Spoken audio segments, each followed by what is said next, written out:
All right, a lot has happened today. It's been a pretty eventful day, so we got a lot to go over.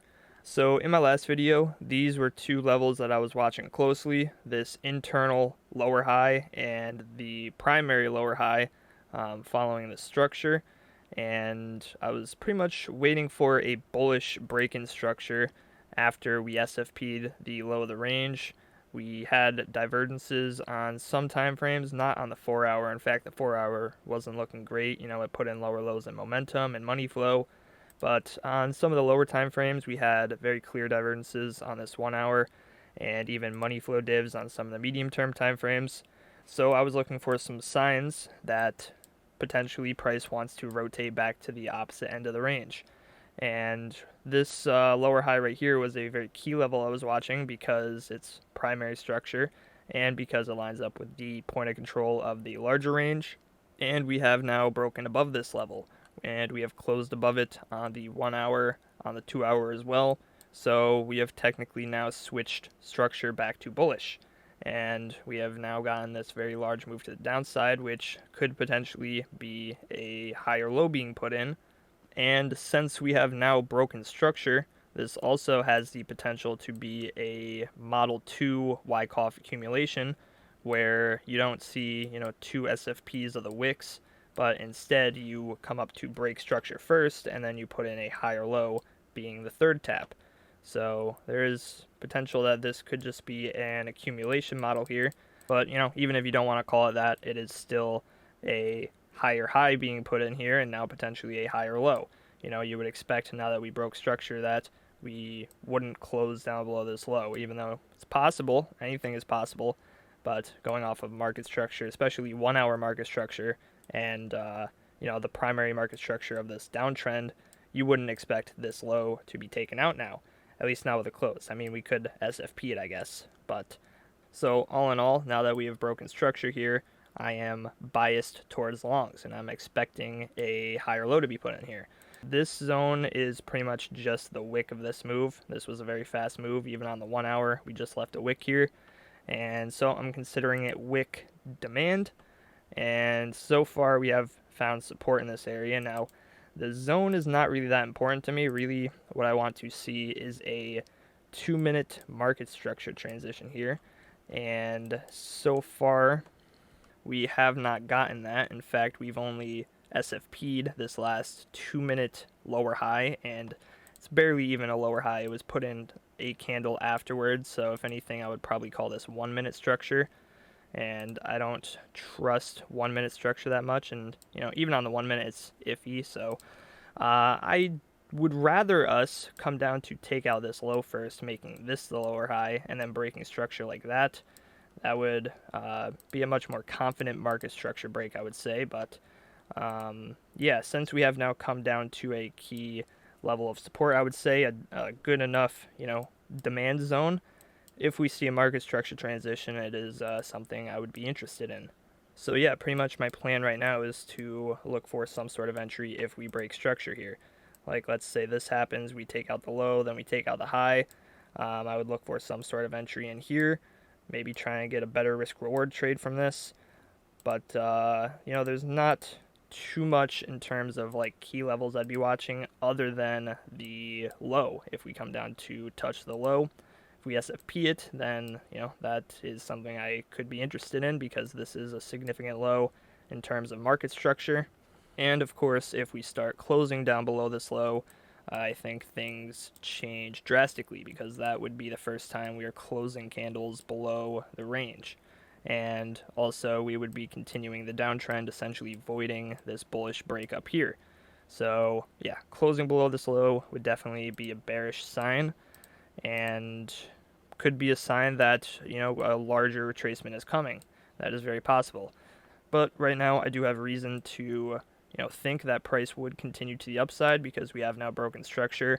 On the 1 hour, we are seeing money flow and momentum get a turn to the upside after we got divergences on the low. So things on Market Cipher aren't looking too bad. I mean, when you go to the 4 hour, I don't know if you can say that. I mean, let's zoom in. Yeah, money flow is not looking super great here. In fact, momentum just kind of topped out up here with a very small trigger wave. So the 4 hour doesn't look great, but The 1 hour, I'd say, definitely does have potential. Some of the midterm time frames, money flow is continuing to grow, so that is something. We just got a very deep wave on this 24-minute, and potentially even a hidden bullish div here. Yeah, I mean, I don't know how much weight I would put on that, but it is there. So those are essentially my plans at the moment. I'm really interested to see what happens locally here, and yeah, like I said, I'd be waiting for a market structure transition, something along those lines, and then I'd make my plans from there. And yeah, I mean, in terms of short trades, I wouldn't be interested in too much, honestly, unless we close down below this low. In which case, if we come back up to put in a lower high, I would definitely be interested in shorts. Alright, so now I'll quickly go over this long scalp that I took yesterday. I literally took this right before I went to bed. It was, not a super high probability trade, but I'll go over it anyway. So one of the ideas in my last video was looking for a long scalp after we broke internal structure here, which we did. And on the 30-minute, I would call this a higher high and then a higher low. I would not count this as a higher high, higher low, then higher high, and then bullish or bearish break, because on the 30-minute, we put in the high and then the low too close together. They were like one candle apart, so that's not good enough for, a swing in structure, essentially. So on the 30-minute, I would say that we transition structure here and then put in a higher low. Now, I was looking at this 3-minute order block right here as, the place where we could put in a higher low, looking for one more dip to the downside, and then structure would look like this. But we never got that, and as I was about to go to bed, I got an alert that we were retesting this 10-minute order block. Here, let me actually use bar replay here. So essentially here we had a bullish flip in structure internally inside of other internal structure. So very insignificant, I would say, but overall we had a downtrend from the 30-minute high, and so we were trading in between those two market structure points. And from there we also had another internal, market structure here, an internal downtrend, which we broke right here. And I was just looking for a scalp, so I decided to mark out some order blocks after we broke structure there. And yeah, these were pretty much my areas of interest. 2 10-minute order blocks. If I go to the 10-minute time frame, I can show you those. I was looking at this purple candle right here and this purple candle right here, and this is the one I ended up taking a trade from. If I go to the 2-minute time frame, I actually entered on an even more internal market structure switch here. You notice how these things are like Russian dolls. If you go inside a structure, there's more structure to look at. So yeah, as we got to move down here, we were forming some internal structure. And let me play this. This was barely structure here. And this is the reason that my entry was all the way up here, because I didn't really trust this break. But we did kind of have structure here. The high and the low were put in 2 candles apart, but from this low to this high, it was, there was a candle in between. So that's kind of why I was looking at this, but again, I didn't trust it. But yeah, we did have a market structure flip there, and from there we got a little retest and price started pumping up. And yeah, I pretty much just entered on this, put my invalidation down below the low. I did want to try and get into a position. As I said in my last video, I was kind of more biased towards longs. Even if it was like a low probability scalp, I would look to try and lock in a trade, and then if it ends up riding, then great. If not, then I will at least try to lock in a break even with some of these scalps, and that's pretty much my mindset going into this. So my first TP was up at this high, and that was not a great risk reward, but it was a 1.6, so I took out like a quarter of my trade there.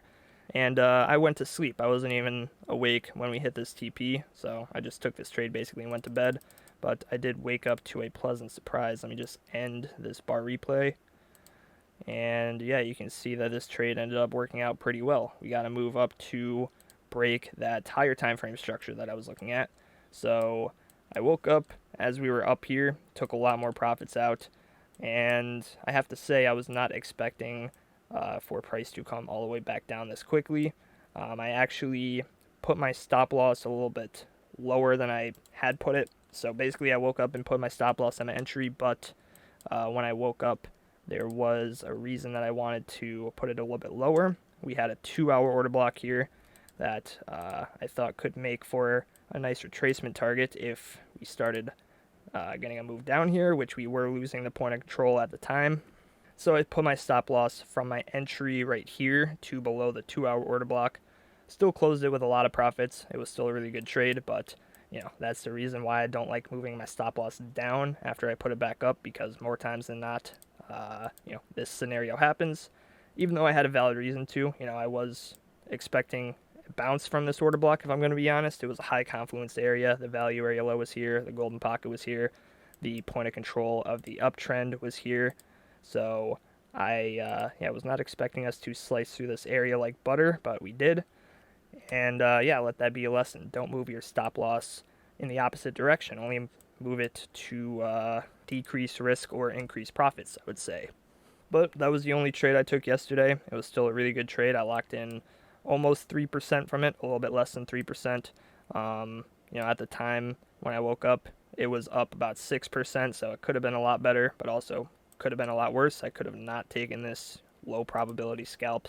I'm not angry about it.